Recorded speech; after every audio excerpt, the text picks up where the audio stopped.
The Blumhouse Enhanced Cinema app has changed the game. Now, I tested the Blumhouse Enhanced Cinema app in both the Quest 3 and the Quest 3S, and I've watched both movies on it, The Black Phone and Megan. And in this video, I'm going to give you my opinion on it and whether I think it's worth it, and potentially where it can improve. Now, currently, at the time of filming, which is kind of when it's released, it's not available in all countries, and that includes Australia, where I am, and fortunately, the developers have given me access to test it out and let you know what I think of it. What do I think of it? I'm a bit of a content watcher in VR. I watch big screen, I watch like Prime and different stuff in VR. I think it's a very immersive experience. And the Blumhouse Enhanced Cinema app is potentially another level. As soon as you get in the app, it scans your room, and then once you get into a movie, it recreates your room and your size of the room and where it is and everything, and then adds some of what's in the movie to around you, which I think is great and adds to the immersion. Now, for those of you that do want to still see a bit of your room, there's a little brightness setting that you can tap on, and you can still see the room around you by adjusting that slider up and down. I personally had it down quite a lot, so it changed all the room around me and was just more immersive. But I do like how they've added that so you can adjust the slider to see the room a bit more if that's what you want to do, especially if you've got some other stuff going on in the house.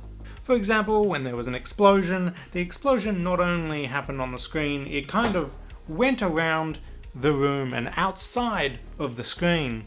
In police scenes, the whole room kind of started flashing like red and blue, and like it's a lot more immersive. There was people here and there, and that's something you don't get in other similar apps. It was a nice big screen. The movie was very crisp and clear. I mean, you download the movie as well, so it's not constantly streaming. So you're not going to get like a lot of buffering or anything like that, like you would potentially on Netflix. And the whole experience in terms of watching the movie and the whole room changing around you was actually really good, very high quality, adding to the immersion. And when I first heard about this app, I showed my wife the previews, and she was like, "Wow, that looks amazing. Maybe we can watch Megan together." Yeah. That's when it started to fall apart a little. In some other apps, you can bring other people into your space to watch the movies with you. Unfortunately, Blumhouse Enhanced Cinema app does not allow this at this time, which is very unfortunate because I would have loved to experience this whole immersion with my wife. That's unfortunately what it is right now. Now, they may add it later. I don't know. I would assume they would. This is a new app. There's still improvements to be had here. And hopefully multiplayer or multi-people in your space is one of them. Now, these movies you can rent, and that's it currently. Again, this is a new app. There may be extra features added later where you can buy movies. Right now, it's rent. That's it. A lot of the time, I just rent movies anyway. I don't buy them anymore. I just rent them. I watch them once, and then I probably don't want to watch them again for years. So I don't mind that. Some people do like to buy, though.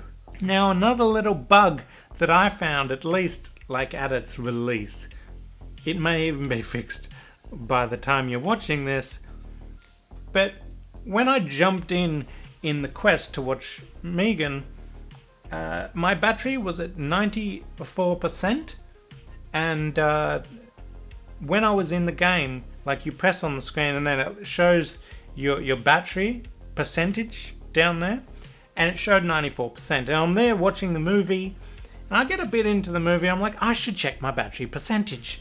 And I pressed it, and I'm like, I think it's like 93% or something. Wait, what? It's barely used any battery. And I just continued watching the movie.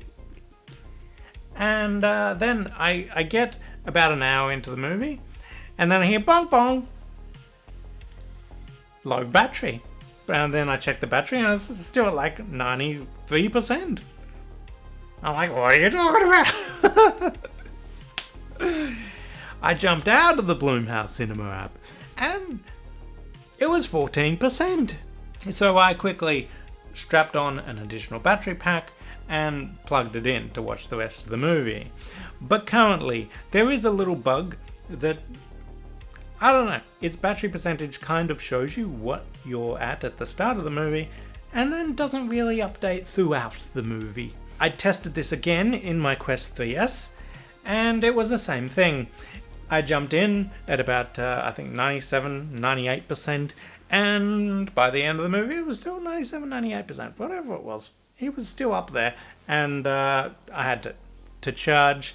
Although the Quest 3S, I could get through pretty much nearly the entire movie without charging, although I did plug in a battery just cause nearing the end of the movie, just in case. I didn't want it to interrupt my experience.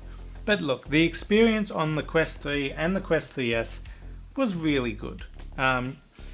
It was slightly better on the 3 because of the lenses, and because you've got this big screen in front of you, which you can shrink and move around as well. But you've got this big screen, and at the corners it's a bit clearer because of the lenses on the 3 compared to the 3S that uses the older Fresnel lenses. The Quest 3S, I found when things were happening a little bit more on the walls and on the sides, a bit more outside of the screen, that's with the Quest 3S I see something kind of happening. I've got to turn my head to see, because generally on the Quest 3S things are a little fuzzier around the sides of the screen here. But it wasn't a big deal. I actually quite enjoyed my experience with even the entry-level Quest 3S in Blumhouse Cinema app. And look, I actually do highly recommend this app. It's something you should definitely experience. It's not super costly or anything, and if it's available in your region right now, you should definitely give it a shot. It's just a different experience, and I loved it a lot. And I would definitely, like, if there was more movies there, I would definitely watch them. Hopefully, as time passes and people hopefully get on board this app, there will be more movies, there will be hopefully multiplayer, maybe, I don't know. They'll fix a few bugs, and hopefully this app flourishes into something much bigger and much better than it is right now, because I think it does have that potential. I do like this app. I want to see it go well, because I think this is just the start of where the Blumhouse Enhanced Cinema app can really go. So anyway, thanks for watching this video, everybody. Hit the like button if you liked it, subscribe for more videos, and I'll see you in the next video.